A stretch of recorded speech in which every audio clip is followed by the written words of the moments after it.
नमस्कार दोस्तों, इस समय देश के दो हाईकोर्ट के फैसले काफी ज्यादा सुर्खियां बटोर रहे हैं। एक मध्य प्रदेश हाईकोर्ट, दूसरा इलाहाबाद हाईकोर्ट। मध्य प्रदेश हाईकोर्ट ने अपने फैसले में कहा कि विशेष विवाह अधिनियम से हुआ हिंदू मुस्लिम विवाह मुस्लिम पर्सनल लॉ के तहत अमान्य है, और जो मुस्लिम पर्सनल लॉ के तहत मान्य नहीं है उन्हें विशेष विवाह अधिनियम के तहत अवैध माना जा सकता है। अगर महिला और पुरुष को विशेष विवाह अधिनियम के तहत मैरिज करना है यानी शादी करना है, तो इन दोनों में से किसी एक को अपना धर्म बदलना होगा।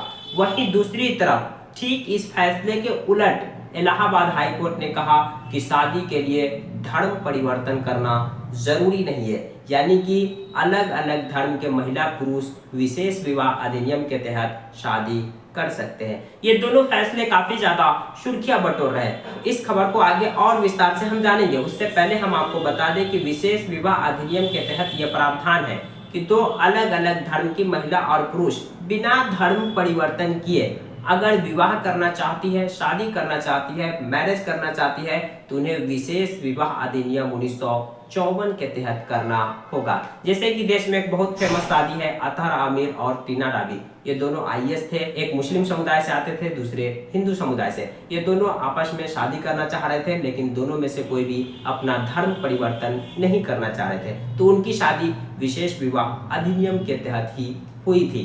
इसी विशेष विवाह अधिनियम पर इलाहाबाद हाईकोर्ट और मध्य प्रदेश हाईकोर्ट ने अलग अलग फैसले सुनाए हैं, जो काफी ज्यादा सुर्खियां बटोर रही है। चलिए हम इस खबर को विस्तार से जानते हैं। इंडियन एक्सप्रेस की खबर के मुताबिक मध्य प्रदेश हाईकोर्ट ने इस्लामिक कानून को आधार बनाते हुए कहा कि अग्नि मूर्ति को पूजने वाली हिंदू महिला और मुस्लिम पुरुष का विवाह नहीं हो सकता। अगर ये शादी विशेष विवाह अधिनियम के तहत भी हो तब भी उसे मुस्लिम पर्सनल लॉ के हिसाब से अवैध माना जाएगा। दरअसल अदालत में एक मुस्लिम पुरुष और एक मुस्लिम महिला ने स्पेशल मैरिज एक्ट 1954 के तहत अपनी शादी रजिस्टर करने के लिए पुलिस सुरक्षा की मांग करते हुए याचिका दायर की थी।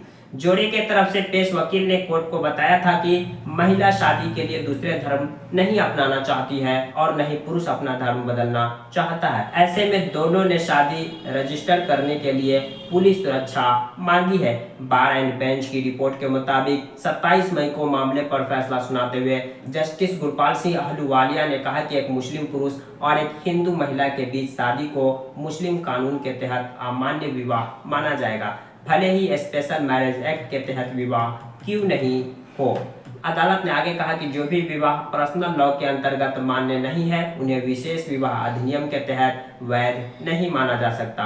विशेष विवाह अधिनियम के तहत विवाह करने के लिए दोनों में से किसी एक को अपना धर्म बदलना होगा। यानी कि मध्य प्रदेश हाईकोर्ट ने अपने फैसले में कहा कि एक मुस्लिम पुरुष और एक हिंदू महिला के बीच विशेष विवाह अधिनियम के तहत किया गया शादी भी वैध नहीं होगा अगर ये बिना धर्म परिवर्तन किए शादी करते हैं। इन्हें अगर विशेष विवाह अधिनियम के तहत शादी करना है तो दोनों में से किसी एक को अपना धर्म परिवर्तन करना ही होगा। वहीं दूसरी तरफ ठीक इसके उलट इलाहाबाद हाईकोर्ट ने अपने फैसले में कहा कि शादी के लिए धर्म परिवर्तन करना जरूरी नहीं है, यानी कि बिना धर्म परिवर्तन किए दो अलग अलग धर्म के महिला और पुरुष स्पेशल मैरिज एक्ट के तहत विवाह कर सकते हैं। तो ये दोनों खबरें काफी ज्यादा सुर्खियां बटोर रहे हैं। एक तरफ मध्य प्रदेश हाई कोर्ट कह रहे हैं कि अलग अलग धर्म के लोग, एक मुस्लिम पुरुष और एक हिंदू महिला बिना धर्म परिवर्तन किए अगर स्पेशल मैरिज एक्ट के तहत ही शादी करती है तब भी वो शादी वैध नहीं माना जाएगा,